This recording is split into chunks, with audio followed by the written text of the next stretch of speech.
Are you blowing through all your business money? Unsure how you're going to pay your employees this week? What would you do with a budget that allows you not to overspend and to meet your business goal? What would you do, Eddie? Nothing. For the rest of us, stay tuned as we discuss how to create and implement a budget to help you reach your business goals. Eddie, do they need a budget? I hope so, if they want to survive. They don't need no budget. You don't need nothing. Take all your money, just throw it into the fire. Yeah, just throw it in there. Throw it in the fire. But let's go through the reason why you actually need a budget. And we're going to tell this from our experiences so you can go in and not do what we do, and you don't have to pay for the scars that we've had to pay for. We got them everywhere now.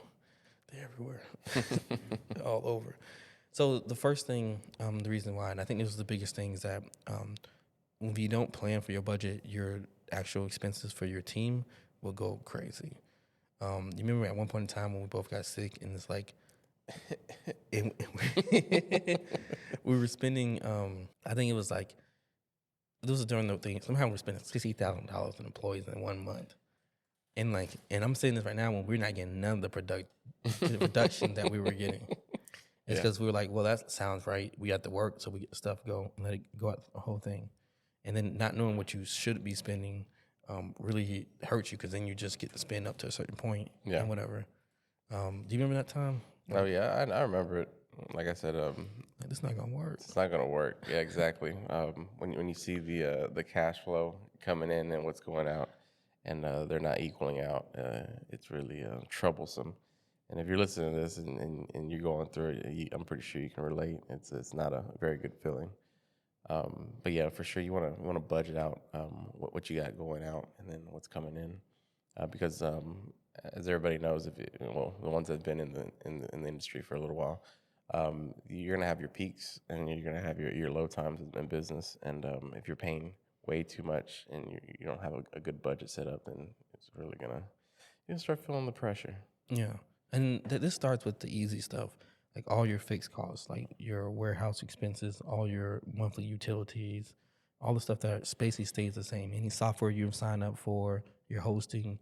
Like, go in and write all that stuff down, put out the dates of it, figure out what that amount is a month. And then from there, you need to figure out what the percentage is for your warehouse to do the amount of work it does. So for like every $1,000 of a product that you put out, how much you have to spend on the warehouse. Same thing for your warehouse team, for your driver's team. And that's what the commissions come in. And we believe the commissions are the best way to go about it, because they know what they're going to get and then what you actually care about. And then also, too, it makes it easier for them to be able to, to be incentivized to go ahead and just really just grow in the business and really pound it in to get it where it needs to be at. Yeah. Because I know we had a lot of issues, like we talked about multiple on this podcast, that like there's a lot of times when the incentives were not aligned. We're trying to pay people hourly when we really don't care about how long it takes to do the work. We only care about the work getting done at a certain level and really getting done faster. Like we're willing to pay more if it gets done faster and right. And because we had the whole thing on there. But like, so your fixed costs, you get your team costs, and if you get those three things down, it would make it a lot easier to forecast how much you can spend on things, how much your storage could actually be. I want you to ask yourself a real question. Are you, or do you have a budget personally and for your business? And if you don't, you need to watch the very, very end of this video. So Eddie, tell them about why we didn't have a budget. Because it felt good. It felt good. Yeah. Well, we didn't have a budget because, we were naive and didn't really know a lot in the beginning. But now we know a lot by our experiences. But yeah, if we had a budget, I can just imagine where we'd be now. But a lot of wasteful spending, to say the least. Yeah. We were like that guy from Ha Ha, I need money. That's all we were at. Like, I need money. I need money.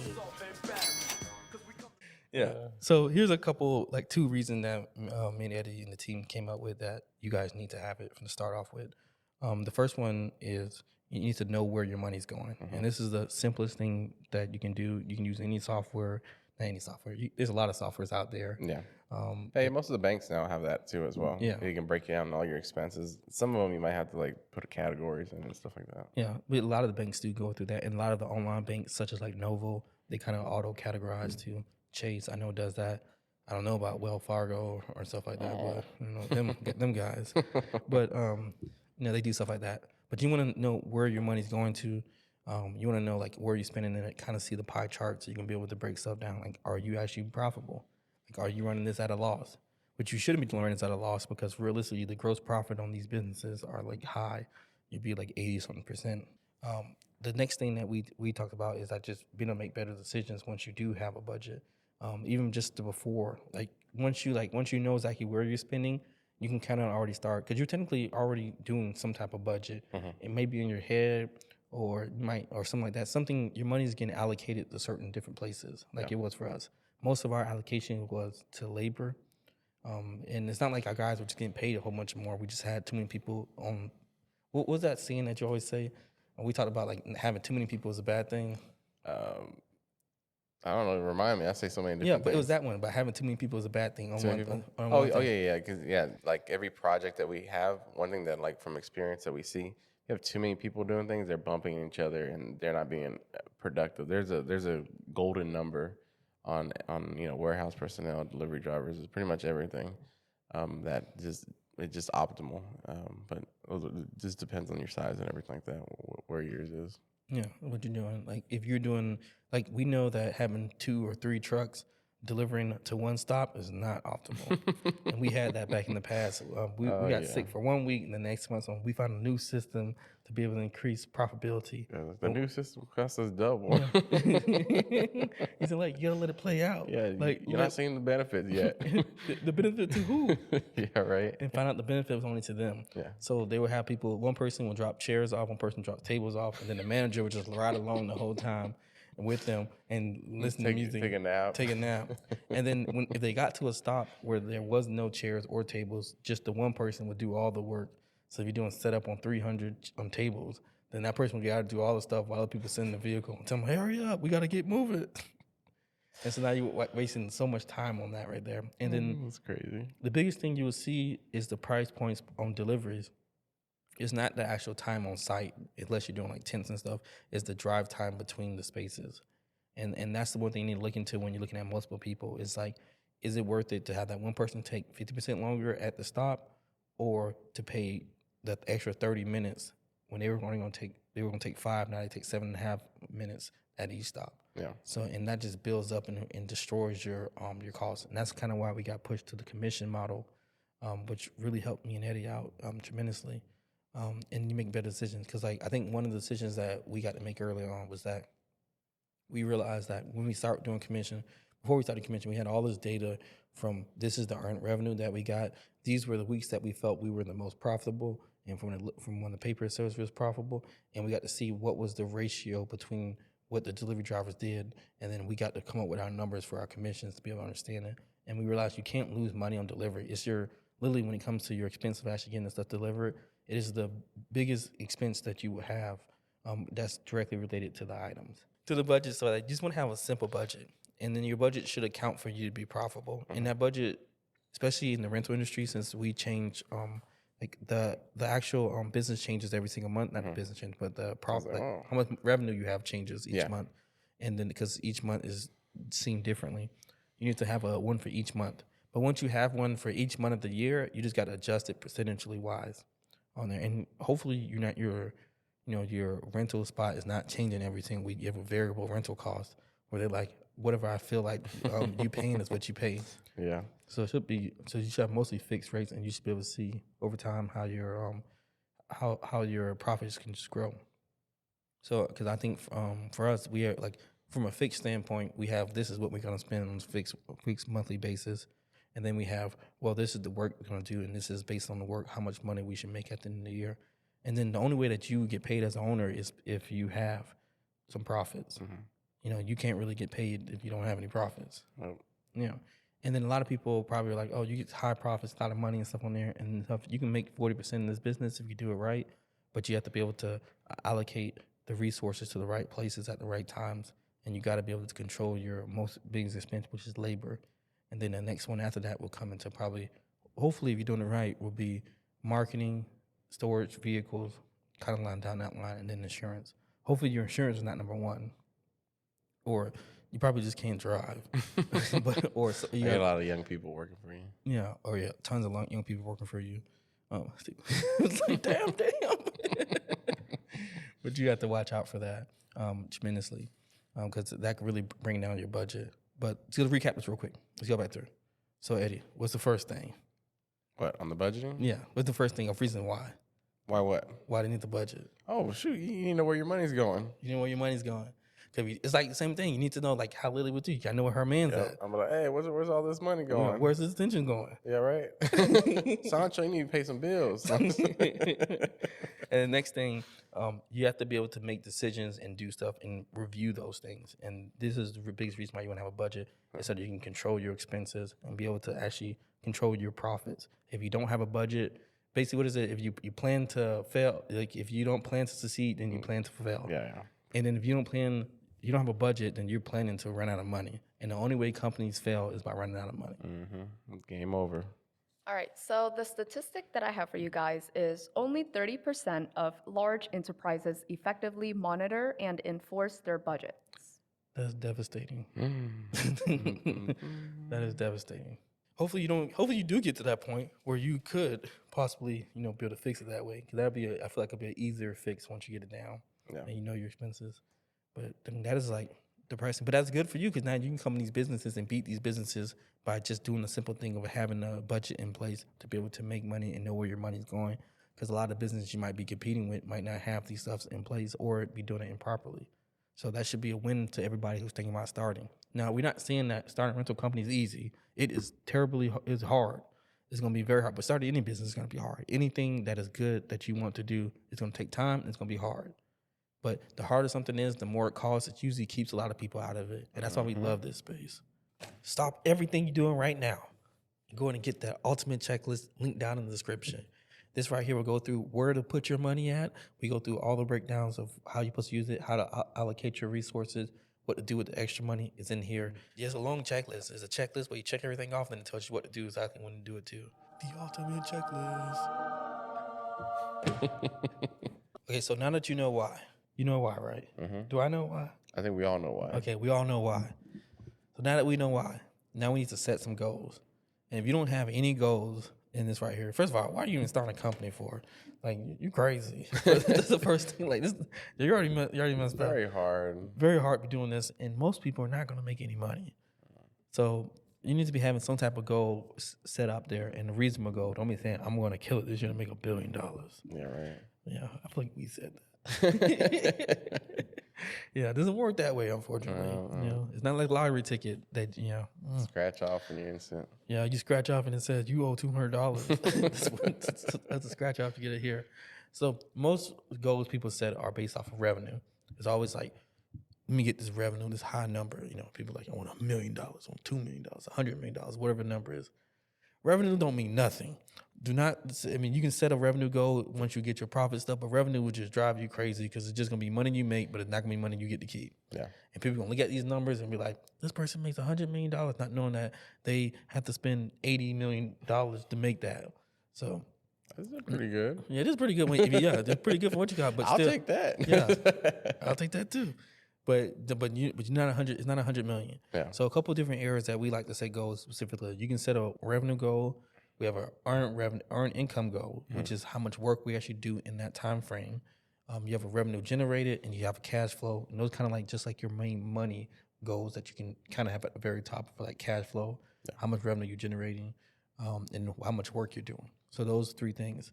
But we'll do. So let me go through again. So earned revenue. If you don't know, if you haven't listened to any of our other stuff before, earned revenue is what amount you made during whatever time frame you're talking about. So this is actually the work you did that you actually earned and got paid for. This is not the money that you just collected. Now, cash flow is the money that comes into your account. And this can be just any payment, any transactions, whatever it is. It could be security deposits. It could be deposits, down payments, whatever you want to call it, are the actual cash flow of the money into your actual accounts. Next thing is revenue generated. So let's say for this venue, we might pre-sell this venue, and Eddie might sell a security deposit for $250, but the venue cost might be $1,200.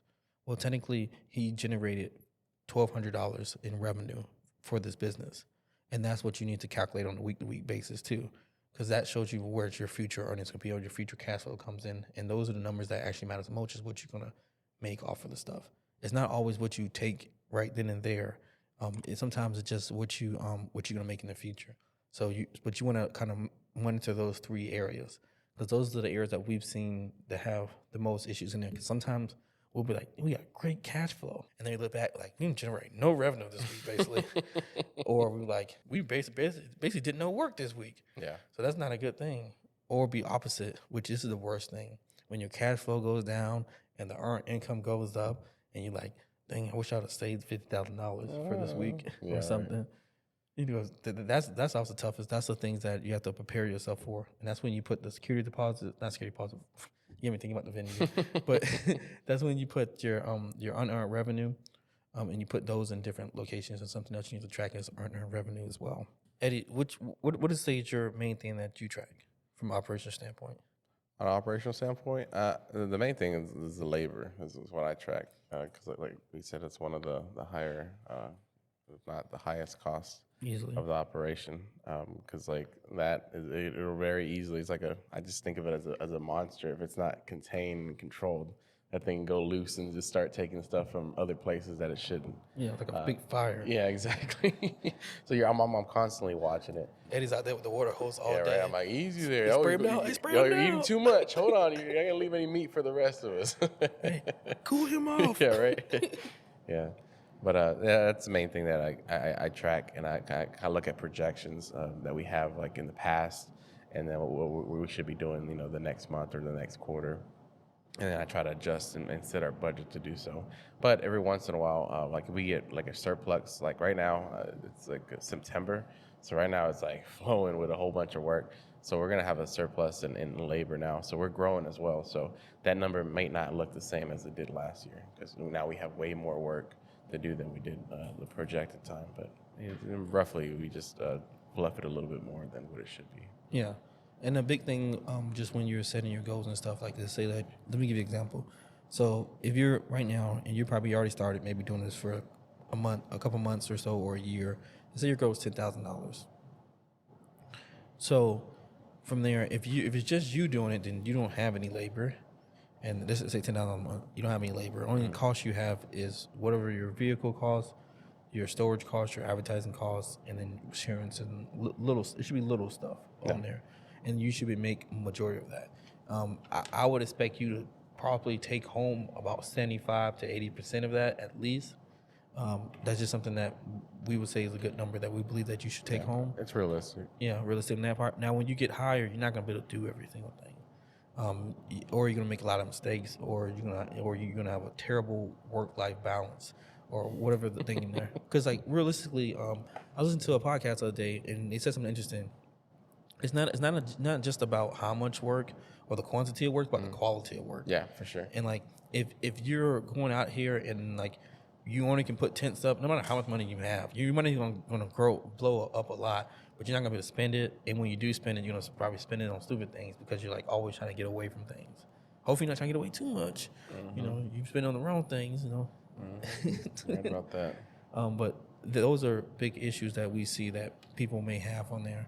Now, some people are on the other end. They starve their business, take all the stuff from it. I've seen that. Yeah, and then those allows you and then those people ask, hey, why am I at the same spot? Well, you're taking 95% of the money out of the business, and then you're living this luxurious, lavish lifestyle. You drive around in that new car, a new thing. Mm-hmm. You know what I mean? You went and had 2 more kids. Yeah. Added them on the roster. Yeah, you just doing stuff, and then you're living a really nice. You're taking most of the money out, and then like you're not growing because you're starving the company. Yeah. And you have to have a perfect balance. We're not big believers on leave everything in the company, and I know some people do that because realistically, this business can be gone like this. Not saying like your business will, but I'm just saying like you can do something wrong, something can happen, or Another whatever COVID or something. COVID situation, especially if a COVID situation happened, then you need to have stuff. You need to take some wins off the table. And if you don't take any wins, it might not allow you to be able to fight in the future to keep this business going. And that's a lot of issues we see a lot of business owners have, that they don't take stuff off the table sometimes. And then they might have large sum, but then like something happens, the money gets taken, they never got to take no vacations. Like you should be like, this is a long journey. This is not, I'm going to go hard for a year Um, and then it's gonna work itself out. You're gonna be going hard every year, but maybe not go 100%. Maybe go 95. Maybe go 90. And you go 90 hard and take some time out for yourself because it's gonna be a long journey. You're gonna be in this business for 10, 15 years before you really, get to the point where you're like, I did well. I'm doing well. It's just anything you do entrepreneurship wise, service based wise, business wise, it's just gonna take a long time. Anything that you do good takes a long time. Yeah. And most times you're either going through something or you're getting out of something. Are you about to go through it, or you are through it, or you're going into it, or you're going out of it? There's always something going on. So make sure you do that. But set some clear financial goals, set a revenue goal, earn income, have your expense goals too as well, which should be a goal. Like I want to keep my expenses underneath 30%. I want to have my ratio that we talked about in previous podcasts for the storage. I want to have it underneath 5% of the revenue that we're going to get at the lowest month, so you can always be able to pay for it easily. I don't want to spend my labor cost shouldn't like you, when you make more money, you should make more money. Your labor cost percentage wise shouldn't increase unless there's an issue going on. And then also look at too, like, like all the stuff we talked about, like check your account, like how much money should you have in your unearned revenue? Like, is that supposed to be $75,000 and you only have $35,000 in there, and it's gonna be an issue because your profits are not 50%, or maybe your profits are 90%. Who knows? Because it's just you. Maybe you don't need that much money in there. Maybe you only need that 10% there. But you really need to be focused on that and putting that together. We use tons of software and stuff that we're going to use to talk about in the next one. But Tina probably got something interesting for us. Probably something that's going to Give us a statistic.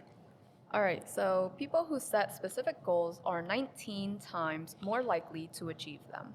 Yeah, that makes 19 sense. times. 19 times. Yeah. It makes more sense. Think about it. How many times have you set your directions? What's the likelihood of you getting there? You're right. So like, how many times have you got in the car and just started driving? Like, dang, I didn't get nowhere. Yep. That's where Every day I to go. use a GPS. Like, where am I going? Where are you going? It's just simple. You set the goals, know where you're going, understand the stuff. And then what will happen too, the first week when you set some lofty goal, what will happen? You'll be like, I'm going to make $100,000 this month. You will make not $100,000. You will make whatever number you make, which might be $100, might be $1,000, might be $10,000, whatever it is. And then you'll be able to see how you can multiply your effort to make there. So then if you see like, okay, well, I'm going to have to work 10,000 lifetimes to get to $100,000, and you need to change up your method. It's not going to work on there. You might need to go a different way, and that's a whole different process. Or you might realize that I need to make 10 times more reach outs, and then I will get there. Or 100 times. Or whatever the scaling point of it is on there. Or maybe I need to raise my prices up 25% and then reach out to people 75% time more. You can be able to figure this number out and see what the actual effort it takes to get there. And then when you get there, it's going to be a whole nother issue that you're going to have to deal with, because you have to deal with operational wise, like where the money's going. You have to deal with who's touching it, who's has access to it, what you're going to use the excess stuff to, how much are you going to take home, how much you need to leave in the business. And that's a whole different topic right there. But all that's in the ultimate checklist. Not all of it, but most of it. Some of that's deep right there. But we're going to be working to get that in there. So Tina, what do you think about that stuff? I think everything you said is good. I do think that setting goals is important because, you're manifesting the goals. Everything you're doing, all the efforts you're putting in is working towards getting to that goal. I know the goal for me for my 90 days here was to get to 1,000 followers. Y'all let her down. 1,000 subscribers. We were a bit short, however, we're at 700 right now, so that's pretty good. 750. When I started here, I believe we were at like 230, so. What are you trying to say? Well, I'm just saying that, we set the goal and we did everything we could to try to grow our numbers in the time frame that I was given, and I think that having that goal there really did help. Okay, Yeah. That sounds good. Are you budgeting? Me? Yeah. Oh, okay. Then Oh, I that's already got the answer. Okay, let's get back to Second this. pause. Let's get back to this. I'm living life. I'm living it right. I budget for me. I don't budget for my dog, and I think that's where my What do you mean? Like, He he don't have no job. He like points on the like, on the I don't computer screen. eat. That's what I want. I don't right there. eat, and I will buy my dog whatever he needs. What do you mean? So you have a list. Yeah. He sends you a list. He was He like, made the list, he was like like Christmas list. His he little like, paws, like Santa. He's like Santa, give me this. If he can do that, he need to make some money. Bring him on the show. Get a little chair right here. Let's talk to him. We better have an interview with Tina's dog and see what's going on. He's like, how's your life? He's saying like, I'm living the life. Like, you should be more like me. He acts like it. Yeah. What's your dog's name again? Zero. Zero? Yes. So he pays 0 bills. Yeah, he gets literally, everything. he pays 0 bills. Okay. So now that you got your goals, now you're thinking like, how am I going to track this stuff? We can go back to the caveman days. Put it all on paper. Write it all out. Every single transaction. I was like, cavemen had paper? Oh, yeah. I guess stones. What do they have? The stone carvings. Yeah, there you go. When everybody thought they were telling stories, they were just doing their financial projections on the stones. Yep. They're like, all right, I got 2 buffaloes. I got. And they were doing their transactions. Yep. So that's their budgeting. So a couple tools that we use, and we're going to dive more into each tool real quick. We do a quick runoff. Novo for banking. We really like them, not just because they're affiliate, but we use them. You can use them. You get extra $50 if you use them, whatever. You can do what you want to, but get some type of banking solution down. We like these because they allow you to be able to separate into different allocations, so you can have basically different banking accounts underneath one. Works out. The next thing is you need some type of so you need banking software, and then you need some type of accounting software. We use Wave. We've used Xerox. I think that's what the name of it is. We've used Intuit, and then we use another one too, but I don't remember it, so it must not have been that good.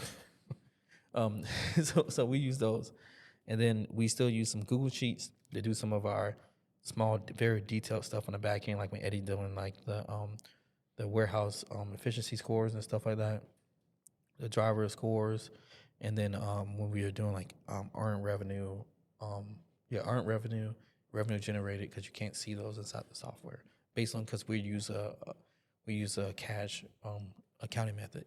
So we're not financial advisors, as you can tell. So everything take with a grain of salt. But this is what we personally do and what we use. So let's talk about Novo, because you've been using this for over a year. We started using this to test out for the venue. Yeah, it's a big game changer. Like I said, I haven't got on a personal on Chase, but on Novo we got through the business here. But it's the same kind of concept. It breaks everything down, makes it super simple.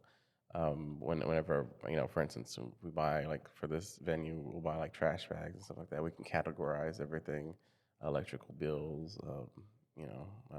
It's gonna get cold soon, so propane was it propane or is it the natural gas? Yeah, natural gas stuff. So we can categorize everything. Then we can see like what the cost was, prices hiking up or lowering down, and then we can strategize, putting the temperature at a certain level to control that electrical bill. All these couple things that I really like because we can see it right there. It has a really nice dashboard on it as well. So yeah, there's 2 banks that I like.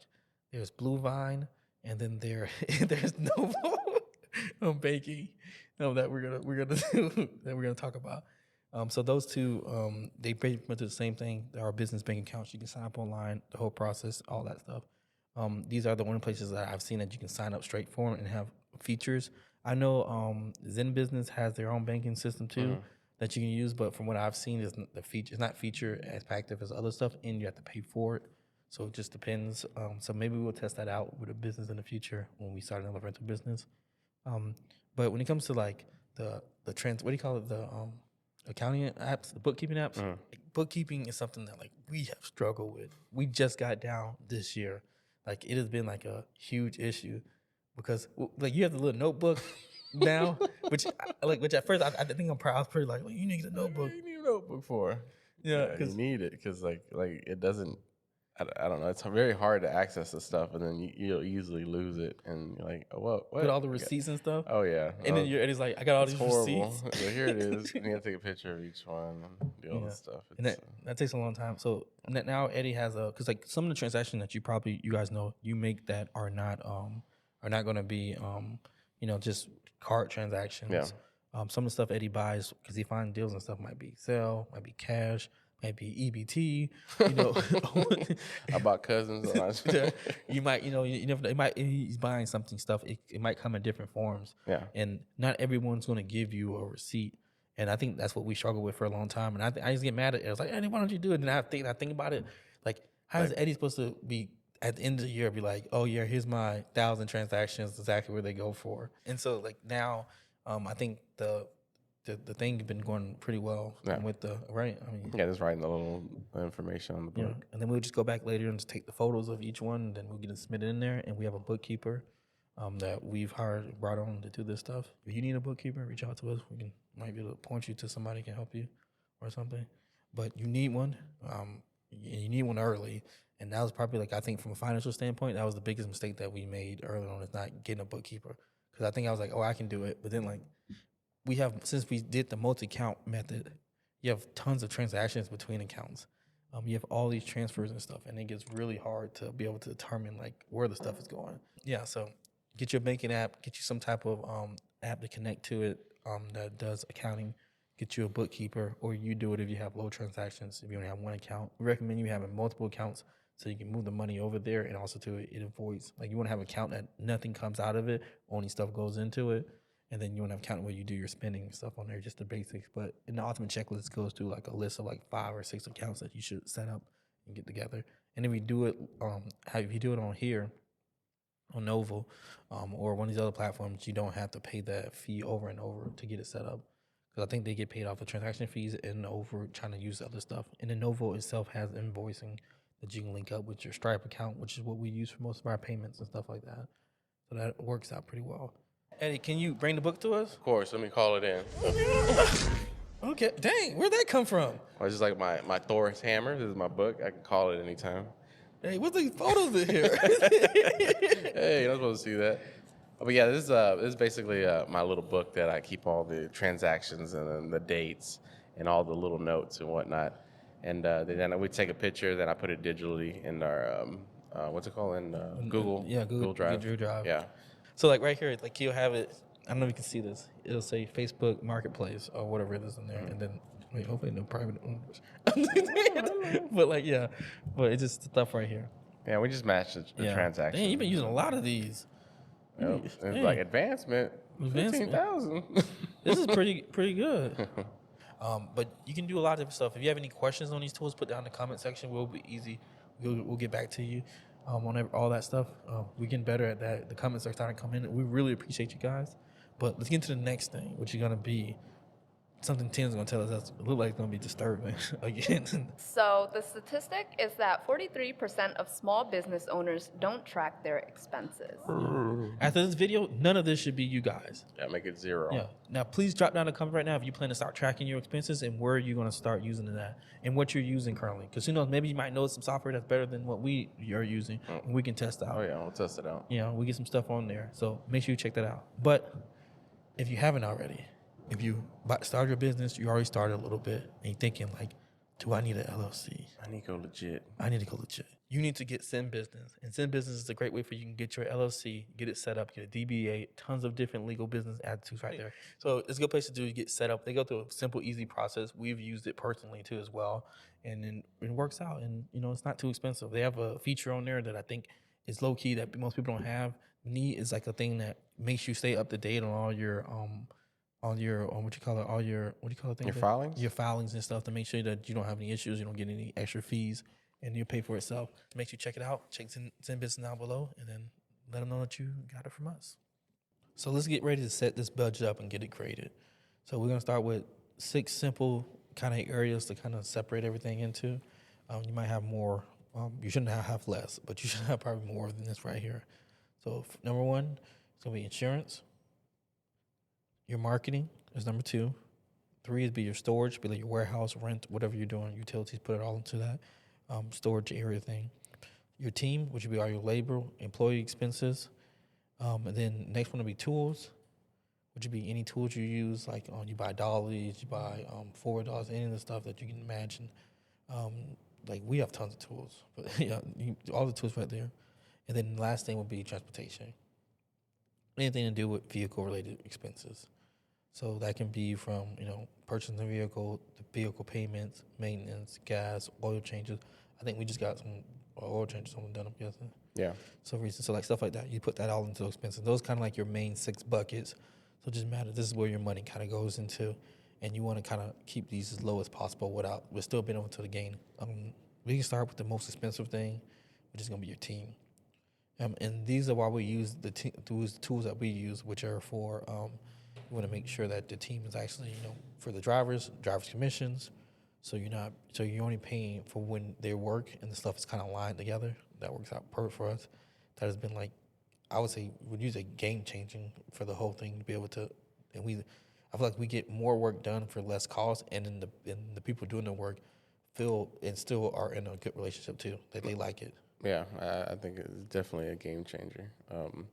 It's able to weed out the type of team that we want as well, because that position that's commissioned, it's basically on a person that understands it and understands that it's performance based.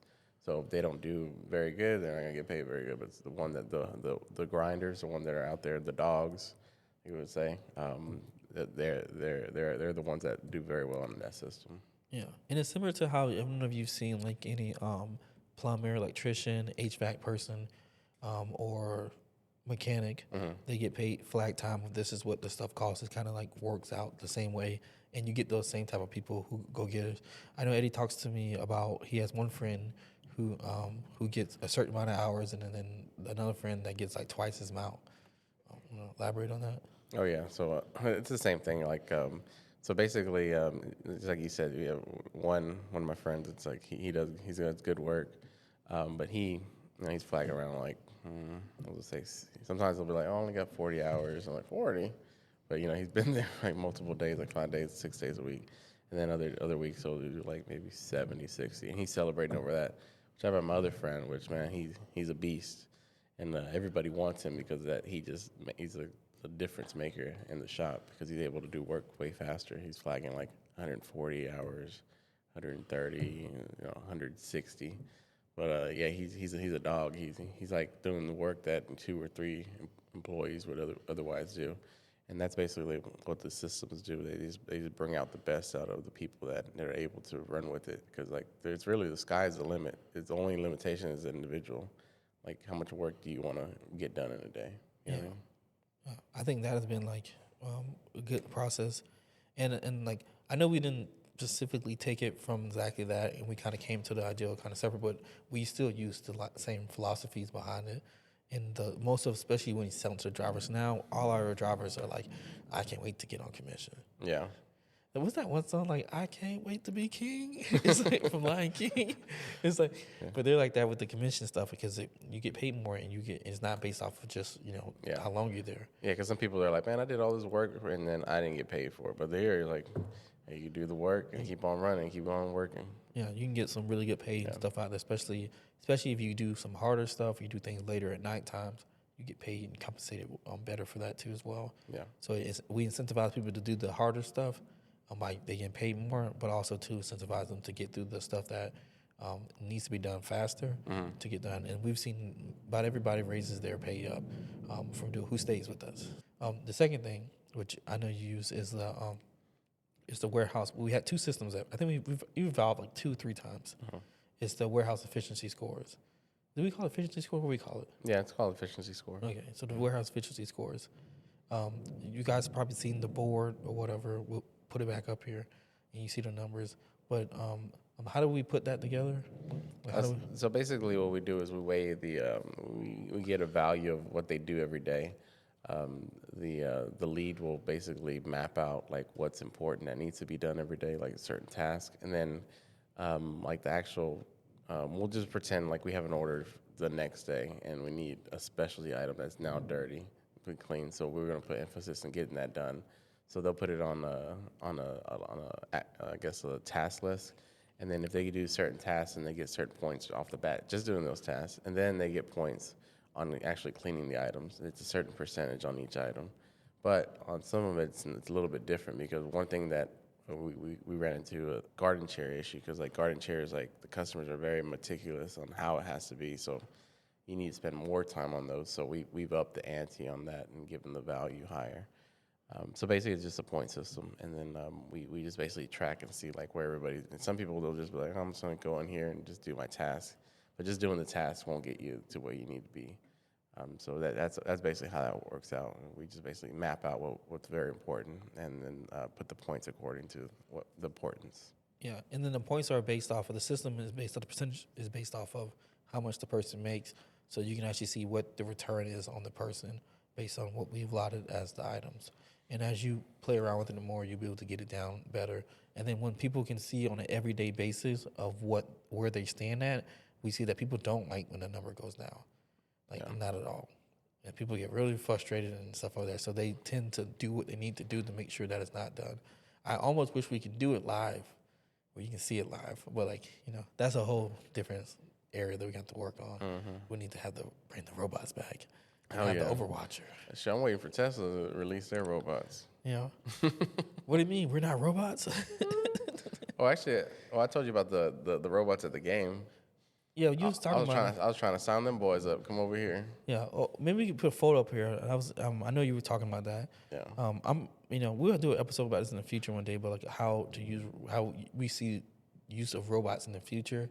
I don't think it at first eliminates people at the beginning, but I think it just put people in a situation where people do what they're good at doing, robots do what they're good at doing, which is be singular tasks.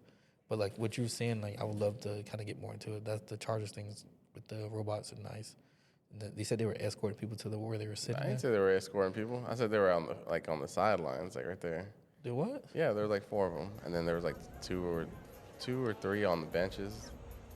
Yeah. What? I'll show you. It was pretty cool. Yeah, we need to pull that one out. That's gonna be interesting. I was wondering if they were testing the water to see how the community would. What are the Chargers? What if all their players are robots?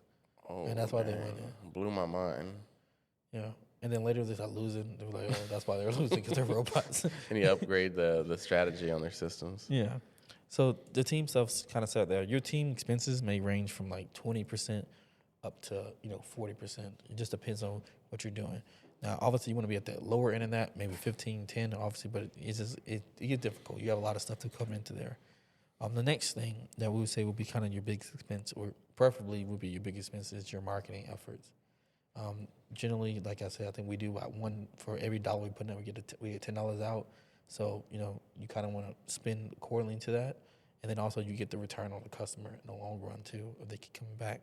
So it's pretty straightforward about that one. The next one or two is going to be your actual storage. And we talked about this in another episode, pretty lengthy. We want to keep our storage. Right now we're at 7.5% for the lowest month of where our storage kind of stands. We want that storage to be around 5% or lower, or preferably close to 2.5. We believe that we can get there by investing in certain items that take up less space but make more money per square space it takes up. Can you elaborate on what percentage you're talking about when you say you want to go down to 2.5%? Yeah, so basically how it is, so let's say that you make $100,000 a month. Well, let's make it easier. Let's bring it back down to a lot of people. Say you make $1,000 a month. You don't want your storage cost to be $1,000. You want it to be at whatever percentage, like 5%, 2.5% of that total revenue you make for your lowest month. So for that would be $50 that you do. And you can find most places you can find a storage place for $50. So that's $250 a week. So it's not that much stuff that you can do. So if you think about you making $5,000 a month, I'm doing this right here, that's $250 that you have to spend on your actual rentals. And what we've seen, we've gotten 15 by 30 places, or because we're in Texas, so you're going to get some stuff, but you can probably get a 10 by 15 drive up, and you can put all your stuff in there to be able to do that. Now, you have to watch out, though, because if you put in there a whole bunch of tables, they're going to take up a whole bunch of space. But if you were to put the same equivalent of tents in there, take up less space, and you make more money from the tent, and even though there's less space, or pipes and drapes. Because I think our pipe and drape right now renting out $10 a linear feet. If you go to the 12-foot ones that we have, they're like $20 a linear feet, and a table might take up of all those pieces might take up the same space, of all that stuff, and you only get paid $10. So you're already jumping up a lot more before, and this stuff takes up more space, and you can stack it up together. If you put a 20 stack of tables, that's $200. If you did the same amount of stuff that we have in pipe and drape, our pipe and drape, we have about 200 feet, linear feet right now. It's not a lot. We're just getting into it. That 200 feet is $2,000. And if you use the higher one, you might be looking at, half of that being, so what was that, 2,000? So another $3,000 in the same amount of space, and that you would have for $200 worth of tables or whatever it is. And that's 10 times the space on that. So you want to be able to do stuff like that. The next thing I would say, what would you say? So we did team, marketing, storage. Would you say transportation's next? Yeah. Yeah. Or should it be the next? I just say. Yeah, that's the transportation things. Yeah. What's some of the expenses that you would have on? Maintenance, tires blowing up, oil changes, stuff like that. And then after that, it's gonna go into I don't know, gas, right? Yeah, gas. The same thing. Yeah. Yeah. Gas. So it's pretty high, especially if you're running every day. Next thing I would say would be tools and probably insurance is probably more. Yeah. So for us, insurance is probably more. Insurance is more. Yeah, because we were like we'd add all like 3,500 with everything. Yeah. So like maybe a little more.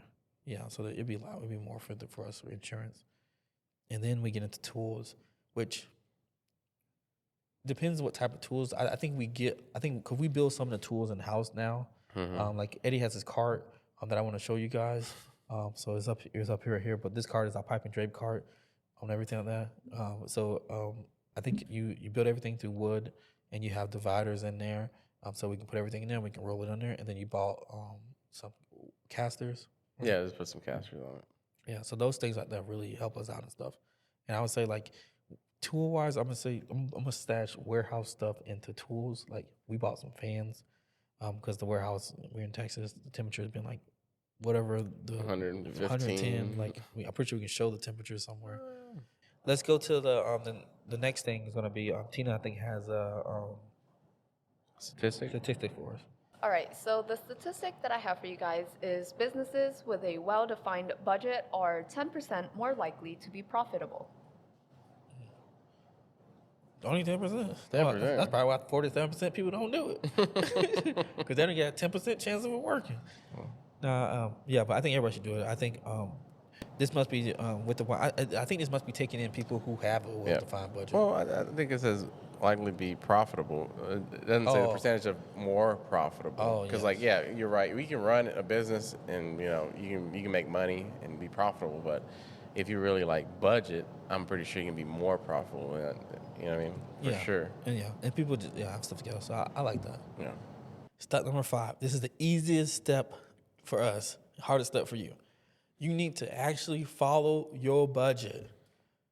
So what does that mean, Eddie? What's your budget? What's my budget? Yeah, what's your budget for food? Did you follow it? Of course.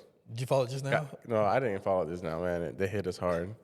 When we're talking about following the budget, there's so many times it's like, all right, guys. I watch like forums and stuff like that. They're like, all right, guys, I caved in. I got this extra gear. They got a great price. Yeah, and they give the reasonings why they broke their budget. But it's never good. Yeah, don't break the budget. Yeah, if you're smart, you would just add that into your budget. Then you don't have to break it. If you're gonna do it anyway, you might as well have it controlled. We can't be cheating, making it up as you go. Like, all right, I'm gonna erase this. The budget's now this much. At the beginning, you'd be like, well, I plan to spend $1,500 in tools. Like, because the one thing is too, when you're doing your budget, any budget you're doing, you want to make sure that your budget is realistic. Yeah. Because easy day, someone can make a budget on paper for you, and you can try to follow it, and it's not realistic. Like what? Oh, I was gonna say, what if they said, well, the last couple months I've saved this much, so I rolled it over, and now I just spent it all on this 1 month. Well, if that was part of your budgeting strategy, then that's fine. What if it wasn't? They just make an excuse that's what they want to do. Then you're not following the budget. Then that's not what you're planning to do. But just make sure you stick to your budget. That's the biggest thing. If you want to, you should get like a partner or somebody, and you can have them like maybe someone in the industry, someone can keep you accountable, and you have to send your updated amounts to them, or you have the reports automatically sent to them so you can stay where it's on there. I'm not trying to say that you're gonna have it every single month where it's gonna be exactly how you want it to be. Yeah. But you should be just striving to getting it as best as possible and trying to do it. And understand too, if you spend more over here, you might have to cut back over here. Yeah. Because at the end of the day, it might not be like for how the pies are shaped, but it should just be that the amounts are the same of what you were trying to save or what you were trying to do. But realistically, so like this is kind of how I see some, even like tools and stuff, because I see tools as investments. So generally, when you spend money on tools, that is after your profit. That you won't have any be able to spend it because you don't have any profit if you technically didn't have any profit. So I would say like if you do it, just reallocate it to maybe like a capital expenditure or something like that that you can put towards it. And then just know that if you didn't want to spend any extra money, you didn't have to. So that's kind of like the philosophy I kind of hold on it right here. Like you want to separate stuff that you don't have to spend that you might be doing to grow or whatever versus stuff that like this is required, nothing you can do about it. You got to pay rent, can't pass go, don't collect $200 type stuff. Yeah. Okay, so speaking of budgeting challenges, I know I have some. About 40% of small businesses find cash flow management as their biggest budgeting challenge. I believe that. That's the only way that you go out of business if you run out of money. So just remember that no matter what really happens to you, if you run out of money, that's the end of it. Yeah. The money dries like a creek. The money dries up, the creek dries up, And all the crops dry up. the crops dry You up, can't Yeah. grow them no more. the fish die, everything goes, everything leaves you. So you have to watch out for that. Yeah. But let's get into the rental rundown. Rental rundown. So, the first question that I have for you guys is how do I deal with unexpected expenses in my budget? So I think unexpected would be something like you incurred some type of expense that that you couldn't account for. Because this could be something got damaged, something got broken that you weren't expected to get broken. You have to pay some type of thing to a customer. You have to refund something, like something along that lines. So for the most part, you want to if you can plan beforehand, you want to try to have the money to the side so you can kind of negate some of this stuff. And usually, when I've seen in most businesses, if you have just an extra $1,000 to $10,000 to the side, you can negate most problems that may come up. It's usually not many problems that, for most regular sized businesses, like under 10 million, I would say, that would just come out of nowhere most times that I've seen. Maybe we can ask them to give us some examples in the comment Yeah, section. 'cause give us some examples we can talk about. How do I better track my expenses if I can't invest in Novo, Wave, or any other budgeting softwares? Okay, so the first thing with this right here, Novo is free to you. So that's good. The Wave apps is a free app as well. So, I'll be trying to hit you with the frees because I know they like the free. But if somehow you can't use any of those apps for whatever reason, you can always go back down to using spreadsheets or using whatever bank you have and trying to figure out the tools and stuff along that lines. Yeah. Those would probably be the best ways to go about it. Anything else, Eddie? I mean, you pretty much got it. I like spreadsheet because you can, if you know how to use it, you just put all your numbers in there and you just put the sum and equals, then it'll do everything right here in a total. Yeah, we have a new course called Spreadsheets with Eddie. Spreadsheets, that's the only one that I know. All the other ones, those are formulas I don't really know too much. No, you know a lot. Though. It's fine. So that's basically how it is right there. But we're going to go ahead and recap a couple things on right here on the budget. First thing, as we said and we mentioned before, you need to have a budget. Start off there and then improve upon that budget. Make decisions based off of your budget with the information that you get. Try to keep it realistic. And also to stick to it and keep working on it. It's going to be a regular thing. Get someone to be accountable with you. If you have a business partner, you should be sending them the updates on it on a weekly basis and not just, like it is what it is on some things like that. So just have some type of budget.